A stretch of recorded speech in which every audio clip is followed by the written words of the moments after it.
আমার নবী বলে বেনামাজি হইয়া কবরে গেলে ডান পাশের মাটিগুলা এক প্রান্তে যাইব, দুই পাশের মাটিগুলা এমন জোরে তোরে চাপা মারবে, এই চাপা মারার কারণে ডান পাশের হাড্ডিগুলো বাম পাশের হাড্ডির ভিতরে ঢুকিয়া যাইব, বাম পাশের হাড্ডিগুলো ডান পাশের হাড্ডির ভিতরে ঢুকিয়া যাইব। আমার নবী বলেন এই আযাবটার উপরে আর কোনো আযাব নাই। এমন জোরে, এমন জোরে তোরে চাপা মারবো, এই বুয়া পরের গুরুস্থানটা যদি আমি যাইতে পারতাম, আল্লাহ যদি আমার সেই কান দিত, আপনারা যদি সেই কান দিত, দৈনিক ওয়া ওয়া করে বাঁচাও বাঁচাও করে কান্না চলতেছে, কিন্তু আমরা শুনি না, কিন্তু আমরা দুনিয়ার পাল্লায় পড়ে আছি। রাতের আধারে যারা সেজদাতে রয়, দু চোখের স্রোতে নদী যেন বয়, ছলনার হাত ছানি যতই আসুক, ছলনার হাত ছানি যতই আসুক, পেছনে ফিরে তাকাই না। আল্লাহর প্রেম ছাড়াই দুনিয়ায় কারো কাছে কোনো কিছু চাই না। যাদের হৃদয়ে আছে আল্লাহর ভয়, তারা কবু পথ ভুলে যায় না। আল্লাহর প্রেম ছাড়াই দুনিয়ায় কারো কাছে কোনো কিছু চাই না।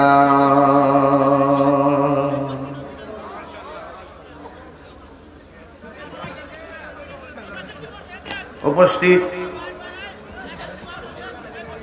টাঙ্গাইল ভুয়াপুর বিরামদি সরকার পাড়াদারুস সালাম জামে মসজিদের উন্নয়নকল্পে অনুষ্ঠিত প্রোগ্রামের মান্যবর সভাপতি চাঁদ তারা দরবার শরীফের সাজাদানুর শিন পীর কামেল আলহাজ মৌলানা মোহাম্মদ জমির আলী পীর সাহেব হুজুর, আজকের মাহফিল ইতিমধ্যে যিনি উপস্থিতির মাধ্যমে আজকের এই সারা প্রোগ্রামটিকে প্রাণবন্ত করেছেন, টাঙ্গাইল 2 আসন গোপালপুর ভুয়াপুরের মাননীয় সংসদ সদস্য,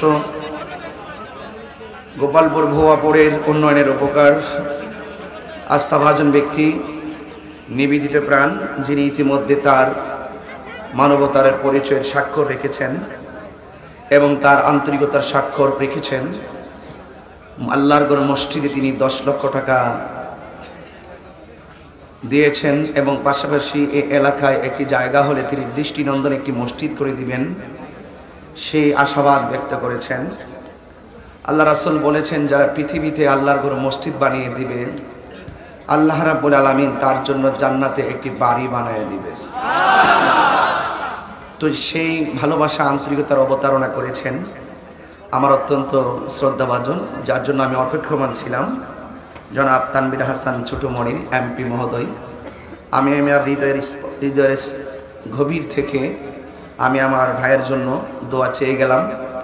আমি ছোট্টমণি ভাইকে ভালোবাসি, আপনারা ভালোবাসবেন এবং পাশে থাকবেন। তিনিও আপনাদের পাশে থাকার প্রতিশ্রুতি গ্রহণ করেছেন এবং তিনি যে কথাগুলো আপনাদের সামনে উপস্থাপন করেছেন, যারা দেশ নিয়ে ভাবে, দেশের মানুষ নিয়ে ভাবে, যারা সমাজ নিয়ে ভাবে, সমাজের প্রত্যেকটি মানুষের উন্নয়ন নিয়ে ভাবে, আপনারা তাদেরকে একটু সাহস দিলে, সাপোর্ট দিলে ওনারা ওনাদের হৃদয়টা উজাড় করে দেওয়ার জন্য বদ্ধপরিকর, ঠিক কিনা বলেন? তা আমাদের এমপি মহোদয়ের জন্য আমি স্পেশালি শুরুতে একটু দোয়া চেয়ে নিলাম, আপনারা খাস করে দোয়া করবেন। প্রধান মেহমান উপজেলা পরিষদের ভাইস চেয়ারম্যান জনাব মনিরুল ইসলাম বাবু সাহেব এবং আমার পূর্বে বিশেষ মেহমান জনাব নাজমুল হাসান টুটুল সাহেব, আমেরিকা প্রবাসী জনাব বিল্লাল খন্দকার, প্রভাষক তিশা ইলেকট্রনিক্স অ্যান্ড মোটরস। আমার পূর্বে দীর্ঘক্ষণ পর্যন্ত ছন্দে ছন্দে ভালোবাসায় শিখতে হয়ে তিনি আপনাদের মাঝে প্রেম মিলিয়ে দেওয়ার জন্য চেষ্টা করেছেন।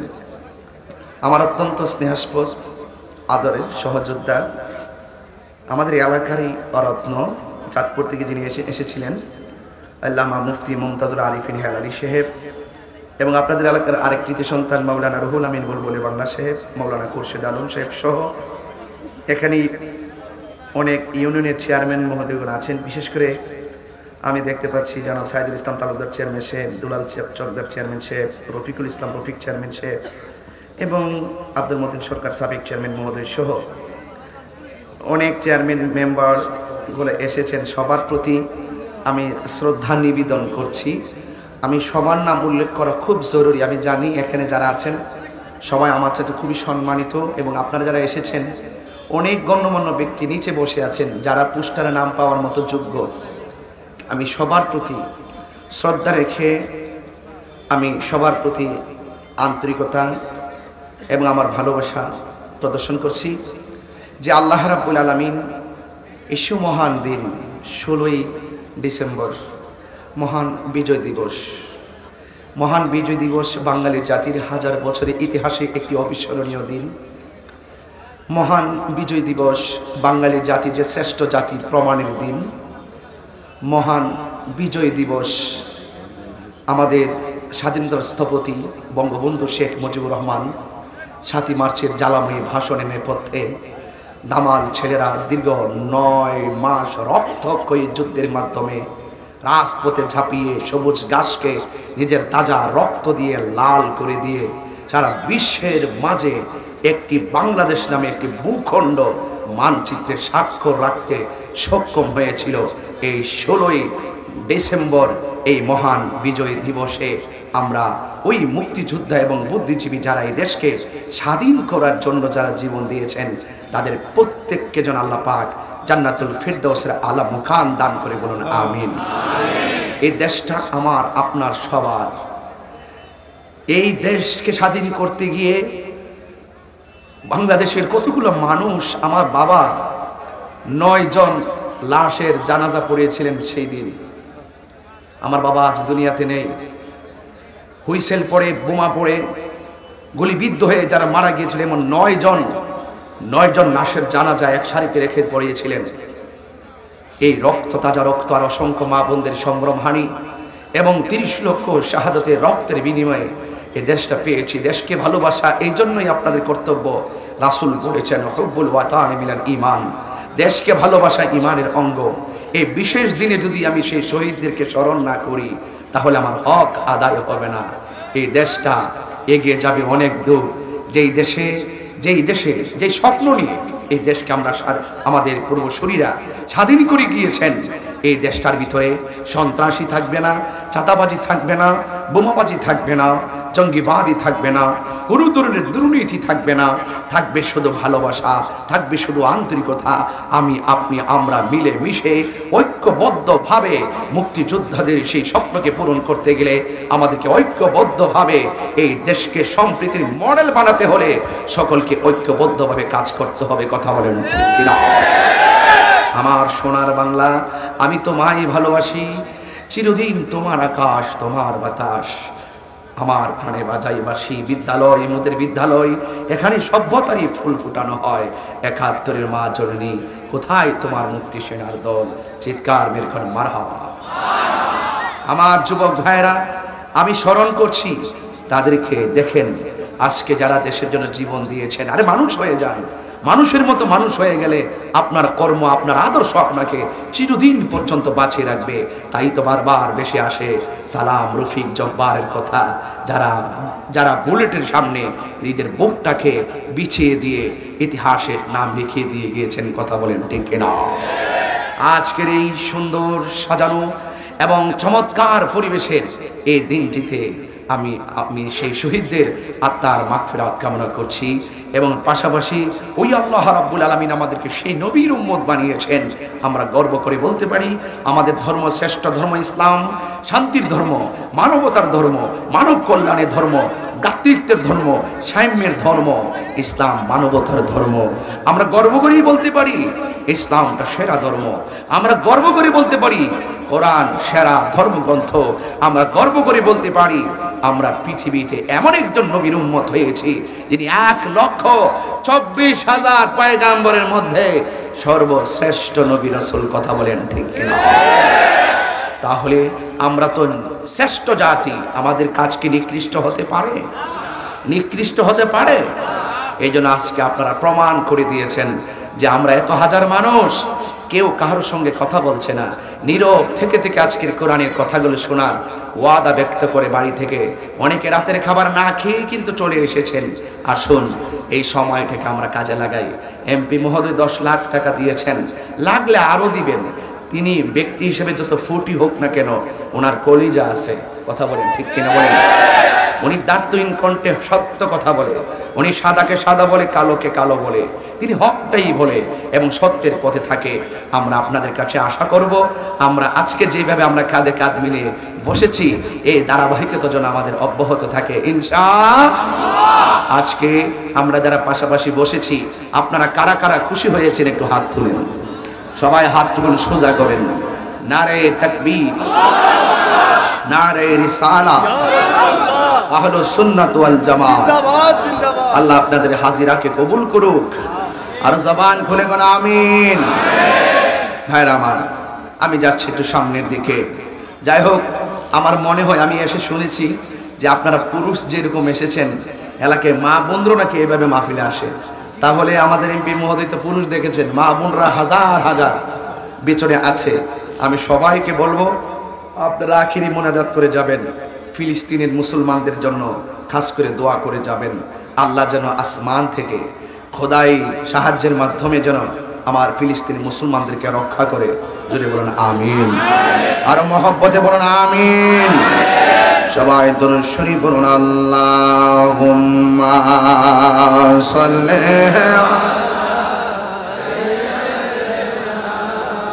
মাওলানা মুহাম্মদ ওয়া আলা আলি সাইয়্যিদিনা।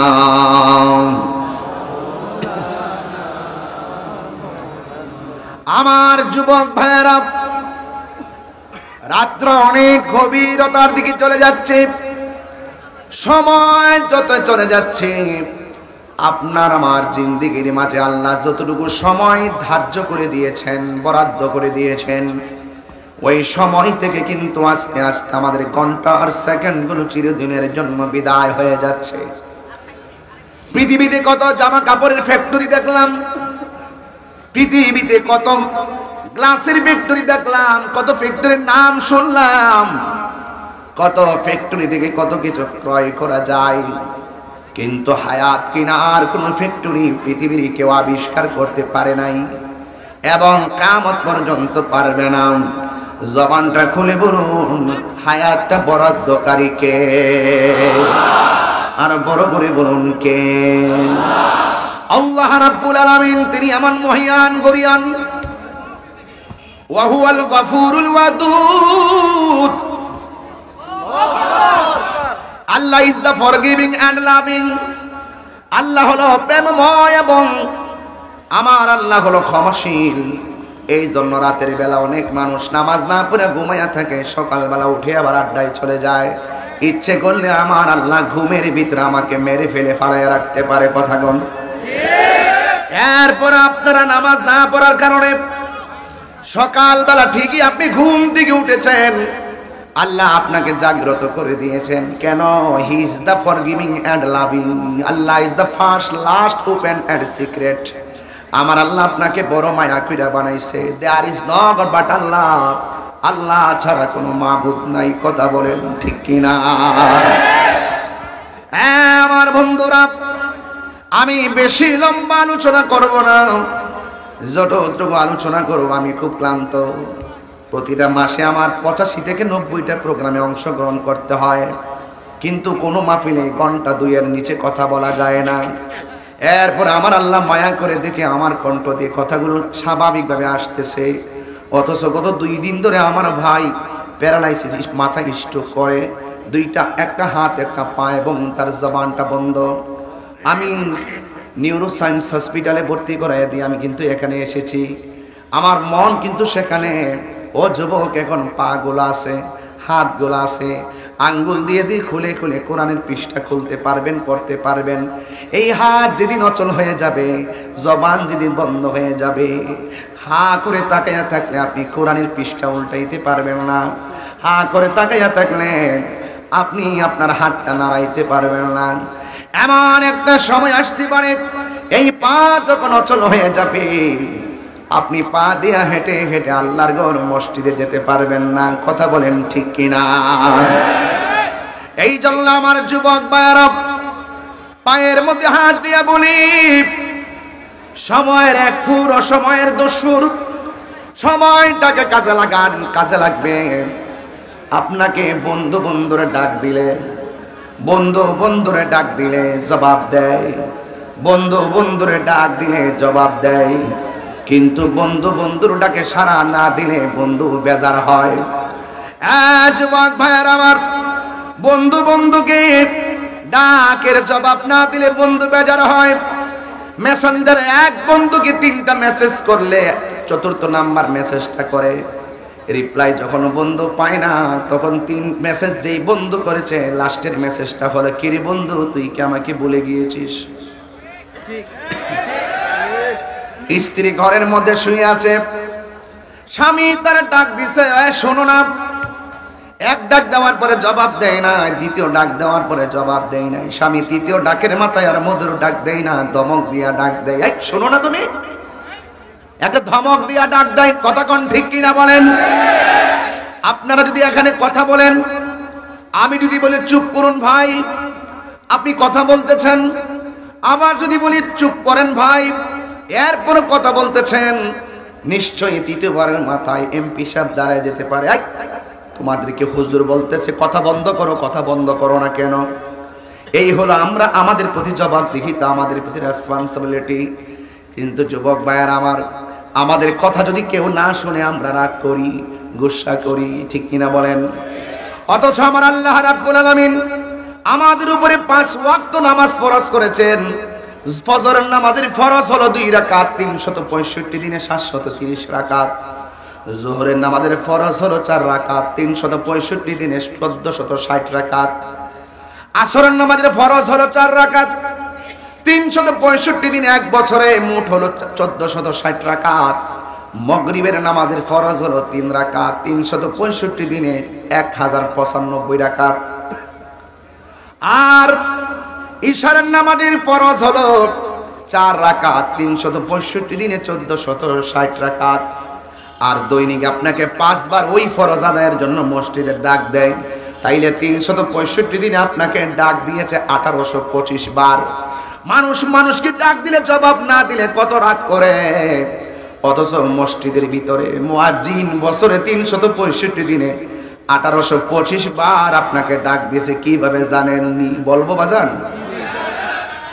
হাইয়া আলাস সালাহ,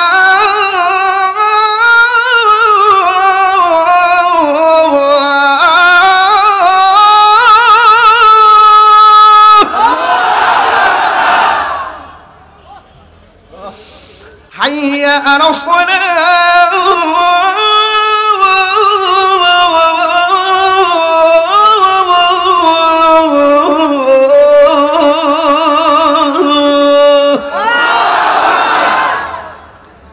365 দিনে 1825 বার বলছে নামাজের দিকে আসো। ধনীগুলো যদি ডাবল করে ডাবল হিসাব হবে, 1 বছরে 1825 বার তোমাকে ডাক দিছে। ডাকটা দেওয়ার আগে বলছে এই পৃথিবীর সারা ডায়লগ অন্য কোন শব্দ নয়, সারা ডায়লগ হলো আল্লাহু আকবার। Allah is our creator and almighty. আল্লাহ হলো সৃষ্টিকর্তা, আল্লাহ সর্বশক্তিমান। পৃথিবীর সারা ডায়লগ আল্লাহু আকবার, আল্লাহু আকবার, আল্লাহু আকবার, আল্লাহু আকবার,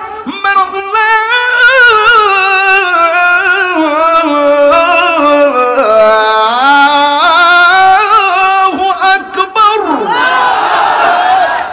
সারা ডায়লগ হলো আল্লাহু আকবার। এরপরে তিনি কে? এরপরে ধ্বনিতে বলা হয়েছে আশহাদু আল্লা ইলাহা ইল্লাল্লাহ।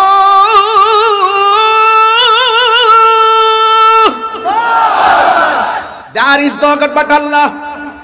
আল্লাহ ছাড়া কোনো মাবুদ নাই। জবান খুলে বলুন সেজদা পাওয়ার মালিক কে? আল্লাহ বলে বান্দারে গলা পর্যন্ত, পায়ের তলা থেকে গলা পর্যন্ত এই জায়গাটা আমি আল্লাহ নকশা বানাই দিয়েছিলাম। এমপি মহোদয় ছোট মনির ভাই, এই মনির ভাই কালবাট করতে গেলে, মাদ্রাসা করতে গেলে, মসজিদ করেছে, অসংখ্য উন্নয়ন করেছে, কিন্তু করতে গেলে, কালবাট করতে গেলে নকশা আঁকতে হয়, মাদ্রাসা বানাইতে গেলে নকশা আঁকতে হয়। আল্লাহ বলে আমি বান্দা বানাইছি, আমি আল্লাহ নিজে নকশা দেখাই দিছি। কোন স্ট্রাকচার বান্দারে বানাইতে হবে গলা পর্যন্ত আমার আল্লাহ দেখায় দিছেন। ফেরেশতারা নকশা অনুযায়ী ওই বডিটা বানাইছে। আল্লাহ বলে ফেরেশতারা রাখ, গলা থেকে তালু পর্যন্ত মাথার স্টাইলটা আমি আল্লাহ নিজের হাত দিয়ে বানাবো। আল্লাহ নিজের হাত দিয়ে বানাইল। বানাইতে যাইয়া এই জায়গার ভিতরে একটা মুখ আল্লাহ নিজের হাতে বানাইছে। দলিল শুনেন, দলিল তাহিরি দলিলের বাইরে একটা কথা বলে না, যুক্তির বাইরে একটা কথা বলে না। এই জবানটা আল্লাহ নিজের হাতে বানাইছে। আল্লাহ কয় আমি আল্লাহ নিজের হাতে বানাইছি, এই জন্য আমার বান্দা এই জবান দিয়া আমি আল্লাহর জিকির করবি। কষ্ট হচ্ছে আপনাদের? আমি কিন্তু নীরবে কথা বলতেছি, কথা কেউ আওয়াজ করবে না প্লিজ। বেশি লম্বা কথা বলবে, বেশিটা এমন নয়, কিন্তু 1 ঘন্টার ভিতরে এমন কথা বলবো যেটা 3 ঘন্টার অর্থ বহন করে। আল্লাহ বলছেন খলাকতু বিয়াদাইয়া, আমি আল্লাহ বান্দার চেহারাটাকে নিজের হাত দিয়ে বানাইছি। বানাইতে যাই আমার আল্লাহ জবানটারে বানাইছে, জবান দিয়ে আমার আল্লাহ বলেন বান্দারে ফাযকুরুনি আযকুরুকুম ওয়াশকুরুনি ওয়ালা তাকফুরুন। আল্লাহ বলে বান্দা তুই আমারে মুখ দিয়ে স্মরণ করবি, আমি আল্লাহ তোরে স্মরণ করব। আমরা আল্লাহকে স্মরণ করি নামাজের মাধ্যমে, আর আমার আল্লাহ আমাদেরকে স্মরণ করবে আমাদের জানা অজানা গুনাহগুলো ক্ষমা করার মাধ্যমে। এই জায়গার ভিতরে আমার আল্লাহ একটা কান দিয়েছে, কান। এই কান দিয়ে আমরা আল্লাহর জিকির শুনি, আল্লাহর মহব্বতের আলোচনা শুনি। এই জায়গার ভিতরে আল্লাহ বানাইতে যাইয়া একটা 2টা চোখ দিয়েছে, চোখটা দিয়েছে। এই চোখ দিয়ে আমরা আল্লাহর সৃষ্টি জগৎ সব দেখি। ওয়াতাফাক্কারুনা ফি খালকিস সামাওয়াতি ওয়াল আরদ রব্বানা মা খালাকতা হাযা বাতিলান সুবহানাকা ফাকিনা আযাবান নার। আল্লাহ বলে এই চোখ দিয়া বান্দা আমার সৃষ্টি জগৎ দেখবে। দেখার ভিতরে একটা জিনিস বুঝাইয়া দিই, কি দেখে কি গবেষণা করবেন। চোখ যে মনের কথা বলে, চোখ যে মনের কথা বলে, এই জন্য চোখ দিয়ে আল্লাহকে আপনার হৃদয়ের মধ্যে স্থান দিবেন। কিভাবে শোনেন, একটা কাঁঠালের বীজ মাটির নিচে লাগাবেন, গাছ উঠে গেলে 2টা পাতা খুলে গেল, এরপরে একটা ডিম হয়ে গেল, সেখান থেকে ডাল হয়ে গেল, ডালের মাথায় পাতা গজায় গেল, পাতার মাছ থেকে ফুলের কুড়ি আসলো, ফুলের কুড়ি থেকে আবার একটা ফল ধরলো, একটা বীজ থেকে একটা কাঁঠাল গাছে 100 কাঁঠাল ধরাইছে, আর ওই কাঁঠালের ভিতরে লক্ষ লক্ষ পিসি হয়ে গেল। জবানটা খুলে খুলে এই পেয়ার পেছনে সূক্ষ্ম কারিগরকে। আল্লাহ বলে বান্দারে আমার সৃষ্টি দিককে তুই গবেষণা করবি। আমার ভাইয়ের নাম বড় মনির ভাই, আপনার ভাই। আর আপনার নাম? সাইদুল ইসলাম তালুকদার সাহেব, আমার মনির ভাই, ছোট মনির ভাই। একটু তাকায় দেখেন তো, ওনার চেহারা, ওনার চেহারা, ওনার চেহারা, আমার চেহারা, পিসাবুদের চেহারা, একটা চেহারার সাথে একটা চেহারা কি মিলে? বুঝেন তো কোন কারিগরে বানাইছে। একটা বিল্ডিং দেখা একটা বিল্ডিং বানায়, আর এই যে মানুষ, কতগুলো মানুষ দাঁড়ায় রয়েছে, একটা নাকের সাথে একটা নাক মিলে না, একজনের চোখের সাথে একজনের চোখ মিলে না, একজনের ঠোঁটের সাথে আরেকজনের ঠোঁট মিলে না, অথচ ঠোঁট ঠিকই আছে, চোখ ঠিকই আছে, মাথার চুল ঠিক আছে, সব ওকে আছে, কালার ঠিক আছে, কিন্তু একটা রং কিছু না কিছু পার্থক্য, নাকগুলো কিছু না কিছু পার্থক্য। এই জন্য বলছেন বান্দারে তোর চোখ দিছি আমার সৃষ্টি দেখবি, দেখা তুই বলবি এটার পিছনে এই রব সেই রব, ইন্নাহু হুয়া ইউবদিউ ওয়া ইউঈদ, যিনি আমার শুরুর মালিক, যিনি আমার শেষের মালিক। আমি তোর চোখ দিছি এই জন্য, চোখ এই জন্য দিছি যে তুমি চোখ দিয়ে আমি আল্লাহকে গবেষণা করবে, আর গবেষণা করে তোর জবানে জিকির হবে একজনের। জবান খুলে কোন তিনি কে? জিহ্বা নাড়া, জিহ্বাটা না নড়াচড়া করে আল্লাহ বলেন তো পারছো? হ্যাঁ কি কে পারছে? কি কয় না কে বুঝলাম না, জিহ্বাটা না লাগায় না লড়াই কর না, উপরে না লাগায় পারেন? কথা কয় না পারেন? আচ্ছা ভাই বলো দেখি রাত্রি কেন কালো, সূর্যি মামা কোথা হতে পেল এত আলো, কুকিল কেন এত কালো, ফর্সা কেন বক, চিনি কেন এত মিষ্টি, তেঁতুল কেন টক, ডিমগুলি সব একই রঙের, পার্থক্য নেই মোটে, সাদা কালো বাচ্চাগুলো কেমন করে ফুটে। ও তো মনে করতেছে আল্লাহ মুখ দিছে, মুখের ভিতরে মালিককে ডাকার জন্য একটা জিহ্বা আসে না নাই? এই জিহ্বার ভিতরে তেঁতুল দিলে টক লাগলো, একই জিহ্বার ভিতরে আবার চিনি দিলেন মিষ্টি লাগলো, এই জিহ্বার ভিতরে আবার অন্য কোনো ফল দিলেন তার স্বাদ অনুভব লাগলো। আমি আপনাদের কাছে জানতে চাই, ভুয়াপুরে জানতে চাই, বিরামদিতে জানতে চাই, টাঙ্গাইলের মানুষের কাছে জানতে চাই, একটা জিহ্বা দিয়া 70-75 রঙের স্বাদ অনুভব করা যায়? আপনারা বলুন জিহ্বা কি দুইটা না একটা? আরো জোরে, আরো জোরে, জবান খুলনা কোন আল্লাহু আকবার, আল্লাহু আকবার, আল্লাহু আকবার। এটি তো বলছিলাম মালিক তোরা ডাক দে, যাস না কে লেগে? যুবক বিছানায় ঘুমিয়ে থাকো কেন? আমার যুবকগুলো আজকে এখানে এসেছেন, আপনাদের কি বলতে চাই, জবান খুলে বলুন। হায়াত চলে গেলে কি আল্লাহর আদেশে রূহ বের হয়ে যাবে। এই রূহটা যখন বের হয়ে যাবে আল্লাহ রাব্বুল আলামিনের পক্ষ থেকে আজরাইল আসলো ঘরের ভিতরে, আর ওই জান্নাতি ফেরেশতা ঘরের দরজার মধ্যে কাফন নিয়ে বসে আছে রূহটা বাইন্ডিং করার জন্য। এইভাবে আজরাইল যখন রূহটা ধরতে আসবে আর আল্লাহর নামটা ইমানদারের চোখের সামনে ধরলো, যে যেই নামের উপরে পাগল ইমানদারে যেই মাত্র আল্লাহর নামটা দেখবে ওই ব্যক্তিটা মরণের ঘাটে আল্লাহর নামের উপরে ফানা হয়ে যাবে। আল্লাহ বলেন, হে আজরাইল এই মুহূর্তে তুমি রূহটা কবজ করে নাও। ছোট্ট বাচ্চা মায়ের স্তন থেকে যেমন করে ঘুমায়া যায় এমন ভাবে ইমানদার ঘুমায়া যাবে, ইমানদার ঘুমায়া যাবে। আজরাইল আলাইহিস সালাম রূহটাকে বের করে নিয়ে যাবে। ছোট্ট বাচ্চা যেমন করে টের পায় না, ইমানদারের রূহটা কবজ হয়ে যাবে, যারা পরিমাণ টের পাবে না। জোরে জোরে কি আল্লাহু আকবার বলা যাবে না?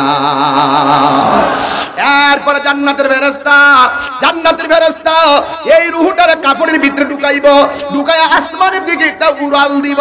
আপনারা কি চান না আপনার রূহটা জান্নাতের ফেরেশতা বাইন্ডিং করুক? এইভাবে বডিটার ভিতর দিকে রূহটার বাইন্ডিং করে আসমানে উড়াল দিব। প্রথম আকাশে যাওয়ার পরই প্রথম আকাশের ফেরেশতা বলবে, ফেরেশতা তুমি যাওয়ার সময় এত সুঘ্রাণ ছিল না, হঠাৎ করে কেন তোমার মাঝে এত সুঘ্রাণ দেখা যায়? ফেরেশতা বলবে, ফেরেশতা আমার ঘ্রাণ কেন আসছে জানোনি?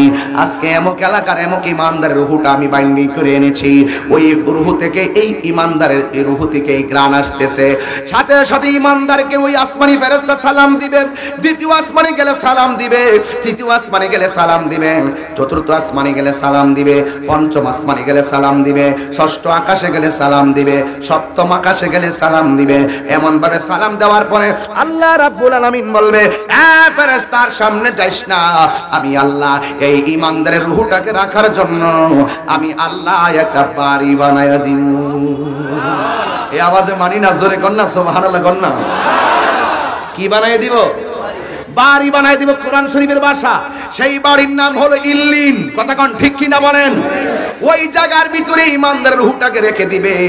আর এই দিক দিয়ে বুয়াপুরের ইমানদার মানিক মিয়া যদি ইমানদার হতে পারে, ওই ইমানদার যদি আব্দুর রহমান মিয়া ইমানদার হতে পারে, ওই ইমানদারের বডিটারে বাইন্ডিং করার জন্য বাজার থেকে সাদা কাপড় আনবে আর গরম জল করবে, এমন ভাবে গরম জল করবে কসকু সাবান দিয়া বডিটারে দৌত করবে।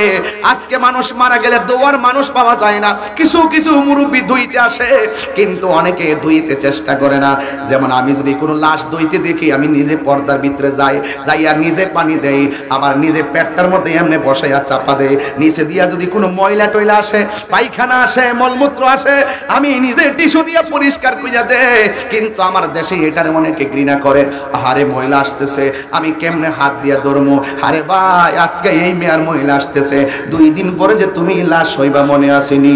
আজকে তুমি যদি আরেকজন ভালোবাসা যদি গোসলখানায় যাইয়া তুমি যদি তার ময়লাগুলা পরিষ্কার কইরা তারে গোসলের কাজে শরীর থাকো, তুমি যদি মৃতের খাট তার কান্দের মধ্যে 40টা কদম দাও, আমার নবী বলে 40টা কদমের বদলতে আমার আল্লাহ রাব্বুল আলামিন তার 40টা কবিরা গুনাহ মাফ করে দিবে।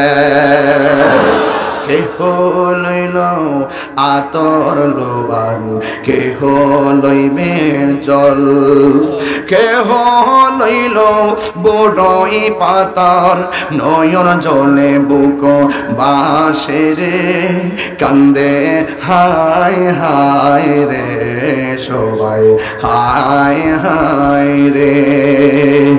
মা কান্দে, বাবা কান্দে, কান্দে আপনজন, মা কান্দে, বাবা কান্দে, কান্দে আপনজন, কান্দিয়া কান্দিয়া জনম বিদায় তোমায় দিবে রে, কান্দে হায় হায় রে সবাই হায় রে।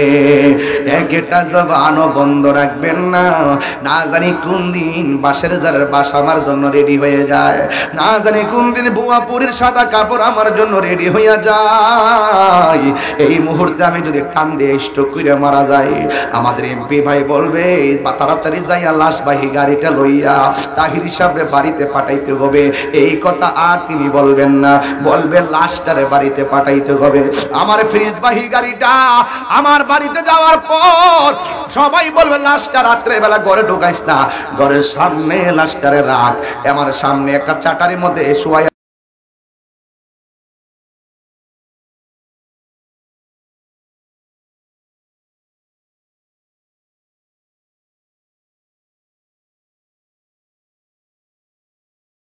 মানুষ আইব রে, এক নজর দেখিতে মানুষ আইব রে। দেহ খাঁচার ও চিনি পাখি, বলুন দেহ খাঁচার উইরা যেদিন যাইব রে, এক নজর দেখিতে মানুষ আইব রে।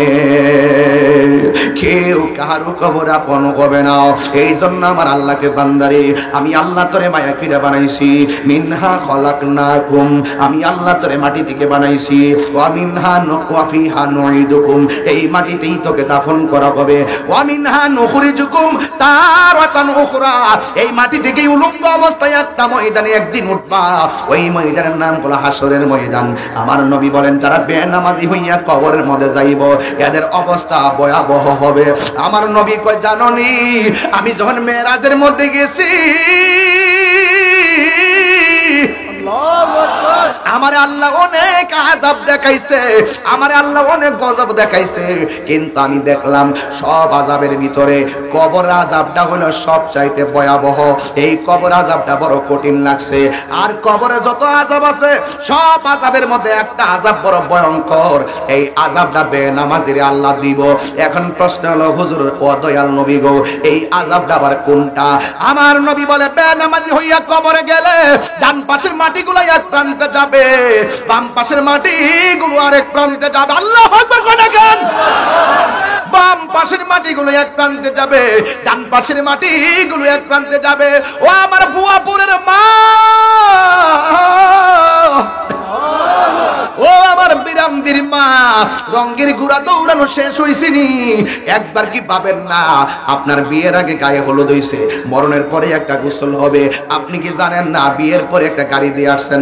আপনি কি এটাও বুঝেন না মরার পরে একটা পালকিতে উঠবেন? আপনি কি এটা বুঝেন না মরার বিয়ের সময় আপনার সাথে অনেক বরযাত্রী ছিল, কিন্তু মরার পরে আপনার জন্য একটা যাত্রী আসবে জানাজা দেওয়ার জন্য? আপনি কি এটা জানেন না পাশের ঘরে একটা ছোট্ট রুমে ঢুকাই দিছে আপনারে? এটাও কি বুঝেন না মরার পরে এমন একটা ঘরের মধ্যে ঢুকাইয়া দিব? এই জন্য আসল নায়ক হইল অন্ধকার কবর। কথা বলেন ঠিক কিনা? একটু মিলে দেখেন ঘটনাটা কি। মাথা যদি ঠিক থাকে তাহিরি কথা উড়াইয়া ফেলে দেওয়ার মতো একটা রাস্তাও নাই। যেই কোনো মুহূর্তে আজকে মরে গেলেই তো আমার কথাগুলোর আনুষ্ঠানিকতা শুরু হয়ে যাবে। কথা বলেন ঠিক কিনা? এই জন্য আমার যুবক এমন ভাবে তারে মরণ গোসল টোসল দিব। গত কয়েকদিন আগে রবিউল আউয়াল মাসে আমি গেলাম চট্টগ্রাম আমির ভান্ডার দরবারে। যাওয়ার পরে একটা হিন্দু আমার কাছে কালিমা পড়া মুসলমান হয়েছে। পাইছেন না? পান নাই? আমি সব মাহফিলে কথাটা বলি, এমন ভাবে আমরা গোসল দিয়া বিদায় হয়ে যাবে। যদি প্রশ্ন করি ভাই তুমি কেন মুসলমান হয়েছো, একটা মেয়ে হিন্দু থেকে মুসলমান হয়েছিল। এই মেয়েটা বলছিল আমি হিন্দু থেকে মুসলমান হয়েছি একটা কারণে, আমার আম্মার যখন পুরাইতে নিছে, আমার আম্মার বডি পৃথিবীতে কেউ দেখে নাই। আমার আম্মা অনেক পর্দা করে চলতো, হিন্দু হলেও পর্দা করে চলতো। আমার আম্মা খুব হিসাব করে চলতো, বাহিরি মানুষ আমার আম্মার পিঠ দেখে নাই। কিন্তু আমার আম্মা যখন মারা গেল, মারা যাওয়ার পরে বাবা আমি দেখলাম লাকড়ির উপরে মারে শোয়াইলো। মারে যখন আগুনটা লাগাইয়া দিল, বডির কাপড়টা পুড়ে গেল, চোখের পলকে বডিটা ওপেন হয়ে গেল। আবার উপর দিকটা লাকড়ি দিয়া যখন পাটা বাঁকা হয়ে গেছে, লাঠি দিয়া বাইরে আমার আম্মার পাটা সোজা করছে। ওই সময় যখন আমার মার দৃশ্যটা দেখলাম, মুসলমানদের বিদায়ের আনুষ্ঠানিকতা মনে হয়ে গেল। মুসলমানরা কত মায়া করে তারে গোসল দেয়, নাক দিয়া যেন পানি না ঢুকে তুলা ঢুকাইয়া দেয়, কান দিয়া যেন পানি না ঢুকে তুলা ঢুকাইয়া দেয়, সাবান দিয়া কত সুন্দর করে গোসল দেয়। আবার সুন্দর জামা কাপড় পরে কি সুন্দর করে কবরে নেয়, লাফ মেরে ফালাই না আস্তে করে নিয়ে কবরে শোয়া দেয়। আবার মাটি চাপা দেয় না, উপর দিক দিয়া বাঁশ গোলা দেয়, আবার চাটি গোলা দেয়, যেন ফাঁক দিয়া কোনো মাটি তার বডির উপরে না মরে। এমন মায়া মায়া রে মায়া, এত সুন্দর মায়া। আমি যে মুসলমান হয়েছি ওয়াদের শুরুতে কইয়া গেছি, আল্লাহ আমরারে কত মায়া করছে। আমরা যে কোরআনটা পাইছি আল্লাহ কত মায়া করছে। আমরা যে নবীরে পাইছি উইদাউট অ্যাপ্লিকেশন এন ইল্লা রিসালা, বিনা দরখাস্তে আমরা যে নবীর উম্মত হতে পেরেছি, আমরা যে কত মায়া কইরা আল্লাহ আমরারে বানাইছে। বন্ধুরে বন্ধুরে, আমার নবী বলে বেনামাজি হইয়া কবরে গেলে ডান পাশের মাটিগুলা এক প্রান্তে যাইব, দুই পাশের মাটিগুলা এমন জোরে তোরে চাপা মারবে। এই চাপা মারার কারণে ডান পাশের হাড্ডিগুলো বাম পাশের হাড্ডির ভিতরে ঢুকিয়া যাইব, বাম পাশের হাড্ডিগুলো ডান পাশের হাড্ডির ভিতরে ঢুকিয়া যাইব। আমার নবী বলেন এই আযাবটার উপরে আর কোনো আযাব নাই।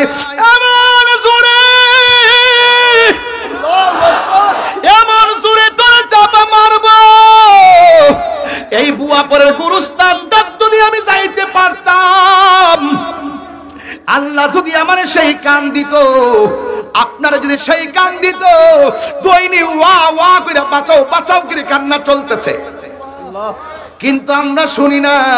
কিন্তু আমরা দুনিয়ার পাল্লায় পড়ে আছি। আমিও তো গত 4 বছর আগে আমার আব্বারে নিজের হাতে বালতি পুরাইয়া পানি নিয়া নিজে আমার আব্বারে গোসল দিছি, নিজে গোসল দিয়া নিজে কবরটার মধ্যে নামাইছি। আমার আব্বার আমি বিদায় করছি, না জানে কোন বাবাটা তার বাপের বিদায় করছে, না জানি কোন ভাইটা তার মারে বিদায় করছে। ওই বাপটা ঘরের মধ্যে নাই, এই বাপটা কিন্তু আমারে বুঝাইয়া দিয়ে গেছে, দেখে দেখ ব্যস্ততে নামাজ ছুটতে গেলে কিন্তু নামাজটা আদায় করে নিবি। ওয়াজ মাহফিলে থাকস, গাড়িতে থাকস, মাঝে মাঝে ঘুমায় যাস, ওযু থাকার পানি থাকে না, এবং বিভিন্ন সময় বিভিন্ন নিরাপত্তাহীনতায় ভোগস, কিন্তু যখনই সুযোগ পাবি বাসায় এসে নামাজটা আদায় করবি। এই জন্য যুবক, আমার এই আশার বাসার কথাগুলো এখন আর আমারে কেউ বলে না। আমি আমার আব্বারে 4 বছর আগে কবরের মধ্যে নামাই দিয়েছি। আমার নবী বলে দেখ রে, এই দুনিয়ার ভিতরে যারা মা বাপরে কষ্ট দিবি, দুনিয়ার ভিতরে তুই শাস্তি পাবি, মরার পরেও আবার শাস্তি পাবি, কবরের ভিতরেও শাস্তি পাবি। একটা মাত্র জায়গা, এই মা বাপরে কষ্ট দিলে দুনিয়া তো ভুগবে, আখিরাত তো ভুগবে। ও যুবক, আমি তোমারে কইয়া যাই, তাহিরি ওয়াজ যদি 1 মিনিটের জন্য ভালো লাগা থাকে, পায়ে দইয়া দিয়া যায়। দুইটা মানুষে কোনোদিন চোখের পানি ফালায় কান্দায়ও না। যদি কান্দাও কবরে গেলে উপায় থাকবে না, মরণের ঘাটে উপায় থাকবে না। আমার নবী বলে, ও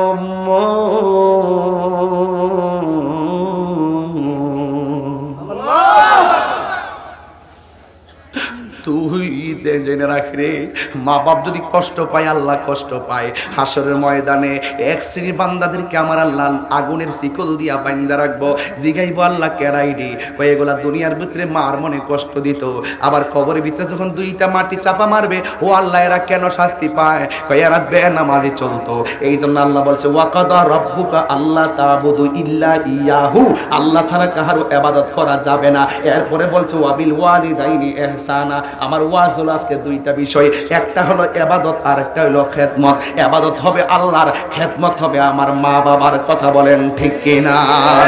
এই দুইটা ওয়াজ যদি পারিবারিক জীবনে, সামাজিক জীবনে বাস্তবায়ন করতে পারো, তুমি বান্দা থাকবে না, তুমি আল্লাহর বন্ধু হয়ে যাইবা। এই জন্য যুবক ভাইয়ের আমার, আর বেশি লম্বা করব না, তবে একটা কথা বইলা দিয়া যায়, জানি না কার জানে আমার মতো বাবা হারাইছে, কে জানে আবার কার মতো মা হারাইছে। আমার আম্মার আজকে ফোন দিয়া কইলাম, আম্মা আমি তো মাহফিল থেকে টাঙ্গাইল যাইতেছি, আম্মাকে ফোন যাও, আমার হাতটা দিয়ে জিমজিম করতেছে। তখন আমি ফোনটা রাইখা বড়টা দুর্বল হয়ে গেছে, কোন সময় বাড়ির মধ্যে যাবো। এই জন্য এই পৃথিবীতে বাবা এমন একটা বট গাছ, যে এই গাছটার নিচে সারাদিন দৌড়াইছি, ছায়া লাগে নাই। এই বাপটা চলে গেছে, এখন বোঝা যায় সিদ্ধান্ত নিতে কত ভুল করি। এই আমার বন্ধু, মারে কষ্ট দিও না। মার পেটে যখন আমি ছিলাম 8 মাস 9 মাসের কালে, মার দিন কাটে না, রাত কাটে না, ঘুম আসে না। পাশের বাড়ি 4-5 জন মহিলা ডাইকাই না গল্প করে। হঠাৎ করে মা কথা বলতেছে, গল্প করে সময় কাটাইতে আসছে। মা হঠাৎ করে চোখের মধ্যে দর দর করে পানি পড়তেছে। পাশের বাড়ির মহিলা বলে, তুমি আমার ডাইকে আনছো গল্প করার জন্য, তুমি হঠাৎ করে কেন চোখের পানি ফালাইয়া কাঁদতেছো? তখন মা সেই দিন বলছিল, ও প্রতিবেশী মা, ও প্রতিবেশী বোন, আমি কান্দি কেন জানোনি? তোমরা কি জানো না, আমার পেটের ভিতরে 8 মাসের বাচ্চা। আমি যখন কথা বলতেছি তখন একটু পেটটা শান্ত ছিল, যখন আমি কথা বলা শুরু করছি গো বোন, আমার পেটের বাচ্চা এমন জোরে আমার একটা লাথি মারছে, এই লাথিটা খাইয়া আমি আর সহ্য করতে পারি নাই, এই জন্য চোখের পানি ফালায় কাঁদতেছি। আরেকবারের মহিলা ডাক দিয়ে কয়, তুমি চোখের পানি ফালায় কান্দো, আমার মুখ দিয়ে মুসকি মুসকি হাসো কেন? মা ডাক দিয়ে হাসি কেন জানোনি? কারণ আমার পোলাটা লাথি দিলেও আমি তো বাচ্চাটা দেখতেছি পেটের ভিতরে জিন্দা আছে, নিশ্চয় আমি আমার পোলাটারে দেখার আশা আছে। এই জন্য অনেক মার পেটে যখন বাচ্চা নড়াচড়া করে না, দৌড়াইয়া তারা ডাক্তারের কাছে চলে যায়, আমার বাচ্চাটা কি পেটের ভিতরে মইরা গেছে নাকি। এমন অনেক সময় দেখা যায় সন্তান ভূমিষ্ঠ হওয়ার পর সন্তান ওয়া ওয়া করে কান্দে, আর মা দুঃখিনী দুনিয়া থেকে বিদায় হয়ে যায়। এই জন্য আমার নবী, আপনার নবী বলেছেন, কোন মা যদি, কোন মহিলা যদি ডেলিভারির কেসে মারা যায়, ওই সময় যদি মহিলাটা মারা যায়, আমার আল্লাহ তার মর্যাদা এমন ভাবে বাড়ায়া দেয়, আমার আল্লাহ ওই মহিলাটারে ওই শহীদের মর্যাদা দান করে দেয়। এই জন্য যুবক, দুইটা জিনিস আজকে মাথায় রাখা লাগবে বিদায় বেলায়। 1 নম্বর, ইবাদত হবে কার? আরো জোরে বলো, আরো জোরে বলুন, ইবাদত হবে কার? আরো জোরে বলি কার? আর খেদমত হবে মা বাবার। বাবারে কোনোদিন কষ্ট দিয়ে, এই বুড়া বাপটা ফুটফুট করতে করতে, ফুটফুট বুঝতে বুঝতে না ছেলে আর কি, ফুটফুট করতে করতে জীবনটারে পানি করে ফেলাইছে। এর এমন বেহুব বেডা, এর মাথার মধ্যে 1 মন 2 মন লোয়ার পরে, কষ্ট করে গাম জড়ার পরেও ঘরে আইসা লুঙ্গি দিয়েছে, একটা মুচ্ছা ঘরে ঢুকছে। সন্তানরে বুঝতে দেয় না আমি কষ্ট করছি, স্ত্রীকে বুঝতে দেয় না আমি কষ্ট করছি। একটা কথা মনে রাখবেন, পুরুষ কখনো পরিশ্রম করে ক্লান্ত হয় না, পুরুষ ক্লান্ত হয় পারিবারিক চাপ আর মানসিক অশান্তির কারণে। কথা বলে ঠিক না?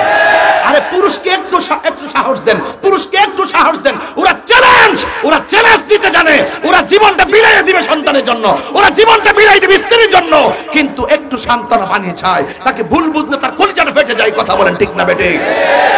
পুরুষ কখনো কখনো কখনো পরিশ্রম করে ক্লান্ত হয় না। কথা বলেন ঠিক কিনা বলেন? এই যে বুড়া বেড়ায় ফুতের লাগিয়া জীবন জ্বালাইছে, এখন কমরটালে উঠতারে না, কমরটালে উঠতারে না, আগের মতো পারি না, আগের মতো হাঁটতারি না। আরে বাপটা কি চশমা নিতে পড়ছে, কালো চশমা, বাপটা কি চশমা পরে নেবে না সিন্দে, ওই পরিশ্রম করতে করতে মাথায় ভার নিতে নিতে চোখটা লেস হয়ে গেছে, আর আমার কমরটার হাড্ডি ফাঁক হয়ে গেছে, এখন পারি না। বুড়া মানুষ গটা ফইরে দিছে, আর তুই অত বড় বেড়া হইছ, তোর মাস্টার্স পাস করাইলো, তোর এলএলবি পাস করাইলো, ঢাকা শহরে তুই বন্ধু বান্ধব নিয়ে কম্বল দিয়ে ঘুমাস, আর মাটা ভুয়াপুর টিনের ঘরের ভিতর ট্যাপ ট্যাপ করে কুয়াশা পড়তেছে, নীরের শাড়ির আঁচল দিয়া মুখটা ডাইকা ঘুমাইতেছে। আল্লাহ সহ্য করতো না রে, আল্লাহ সহ্য করতো না, কয়ে দিলাম। মা যদি শুধু হাত কাটতে লাগে, আল্লাহ আমার পুত্র এত বড় করছিলাম, আমি এইভাবে কষ্ট করবো লাগিয়া, আর কিছু কইতেইব না, তোর জীবন শেষ হয়ে যাবে, বদুয়া মুখটা কইতেইব না, এমনি শেষ, উফ কইলেই শেষ। আর বাপটা এত কষ্ট করছে পুতের লাগে, আরে 5 লাখ টাকা বিদেশ পাঠাইছে, 3 লাখ টাকা ঋণ, পুত্রে বুঝতে দিছে না। আরে এই বাপটা ফর্ম ফিলাপের টাকা একের পর এক, বেতন পাইছে না, কৃষি কাজ করছে, ধান বিক্রি করছে, এটা দিয়া 3টা ছেলেরে এমন ভাবে লেখাপড়া করায়া, 3টা ছেলেরে এমন ভাবে করাইছে লেখাপড়া করায়া, এখন 3 ছেলে 3 বাড়ির মালিক, এক একটা বিল্ডিং এর ভিতরে 3টা 4টা 6টা করে রুম, 318টা রুম। যেই মাটা তারে মাস্টার্স পাস করাইয়া লেখাপড়া করানোর কারণে 3টা বিল্ডিং এ 18টা রুমের মালিক হইল, দুঃখ হলো সেখানে ছোট্ট একটা মা পেটের ভিতরে 10 মাস 10 দিন ধরে রাখলো, আর 3 সন্তানের 18টা রুমের ভিতরে এই মাটার জায়গা হইল না, এই দুঃখ বলার জায়গা ভুয়াপুর আমার নাই। কথা বলেন ঠিক কিনা বলেন? এক একটা কথা আমি কোট দিয়া বলছি, কোট দিয়া বলছি, বিশ্লেষণ করি নাই, আজকে সব কোট দিয়া বললাম। আজকে থেকে ওয়াদা করেন নামাজ পড়ব ইনশাআল্লাহ, জোরে কোন ইনশাআল্লাহ। আজকে থেকে ওয়াদা করেন আমরা মার খেদমত করব ইনশাআল্লাহ। হাত তুলে কোন ইনশাআল্লাহ। একটু হাত লড়াইতে পারবেন আমার সাথে? হাতটা নিচ্ছেন আমার, আমাদের এমপি সাহেব, আমরা একসাথে, এই যে এক আশ্চর্য মানুষ কইছিলাম না, অদ্ভুত মানুষ, বলছিল যে আমি তো চলে যেতে হবে, আমি বলছি মাঝখানে বক্তব্য না, আপনি শুরুতে বক্তব্য দেন, ওই চলে যেতে হবে সময়ের ভিতরে হারাই গেছে, এখানে পুরা ওই মশা কামড়াইতেছে, শাল ফাওয়ার ফালাইয়া বইয়া গেছে গা। ওই যে কইছিলাম না যে মার দোয়া থাকলে অনেক কিছু হওয়া যায়, এই যে একটা ভালোবাসার লেনদেন আজকের উপস্থিতি আজকে প্রমাণ করে আমরা আমাদের এমপি অত্যন্ত জনবান্ধব মানুষ। কথা বলেন ঠিক না বেঠিক? আমি সামাজিক মানুষ, আমি মেহমান এসেছি, আমি চলে গেলে আমি বলবো, আমি যে কোনো জায়গায় যে এমপি মন্ত্রী মহোদয়গণ আমার যথেষ্ট আদর করে, আমি অনেক শ্রদ্ধা করি, আমি বলি, গর্ব করে বলি, আমার এমপি মহোদয় আজকে প্রথম দেখায় এই টাঙ্গাইলে আমার একটা ভাই হয়েছে, মারহাবা জোরে কোন। আমি কি বিপদে বললাম আমার ভাই ঘরে বসে থাকবো? এই দিক দিয়ে গেলে কি আমার ভাইয়েরকে একটা ফোন দিলে কষ্ট পাবে? আমি যদি জীবনে নাও আসতে পারি, আমি যেই কোনো জায়গায় থাকবো, আমি দোয়া করব, মারহাবা কোন। এটা কি টাকার সম্পর্ক না ভালোবাসার সম্পর্ক? ভালোবাসা এমনই হয়, মনে রাখবেন, ভালোবাসা এমনই হয়। আমরা সবাই মা বাবার মহব্বত করতে চাই কি চাই না? একটু মোবাইলের ফ্ল্যাশ লাইটটি জ্বালাইবেন। আমরা মার একটা সানগামু, মোবাইলের ফ্ল্যাশ লাইটে এই স্টেজটা যেমন আলোকিত হইছে, মার গজলটা গায়ে বাড়ির যাবো, যাইয়া আমার ব্যবহারের দ্বারা আমার মায়ের মনটাকে আলোকিত করব। কথা বলেন ঠিক কিনা বলেন? মোবাইল দেখি কেমন বাংলাদেশ না বলে গরিব হয়ে যেতেছে গা, বাংলাদেশ বলে শ্রীলঙ্কা দেউলি হয়ে যাবো গা। এক বেহবে ওয়াজ করছি ওই দিন, পরে আমি এটার প্রোটেকশন দিছি। আমি কি বাংলাদেশ শ্রীলঙ্কা দেউলিয়া হবে না, শুধুমাত্র রেমিটেন্স যোদ্ধা বিদেশিদের টাকা দিয়ে বাংলাদেশ